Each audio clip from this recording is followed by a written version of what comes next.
સુરત શહેરમાં લગ્ન ઈચ્છુક યુવકોને નિશાન બનાવી બોગસ લગ્ન કરાવી લાખો રૂપિયાની ઠગાઈ કરતી લૂંટેરી દુલ્હન ગેંગના મુખ્ય સૂત્રધાર હિતેશ રતિલાલ કાપડિયાની કાપોદ્રા પોલીસે ધરપકડ કરી છે. પોલીસે આરોપીની ધરપકડ સાથે સુરત, અમદાવાદ અને રાજકોટ સહિતના વિસ્તારોમાં થયેલી અંદાજે ₹17.20 લાખની ઠગાઈનો પર્દાફાશ કર્યો છે. પોલીસ તપાસ મુજબ આરોપીઓ મહિલાઓ સાથે નકલી લગ્ન કરાવી રોકડ રકમ અને કિંમતી દાગીના પડાવી થોડા સમય બાદ ફરાર થઈ જતા હતા.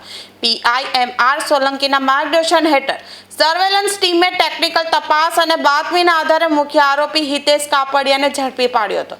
પોલીસે સમગ્ર ગેંગના નેટવર્ક અને ફરાર મહિલાઓની શોધખોળ સહિત વધુ તપાસ હાથ ધરી છે.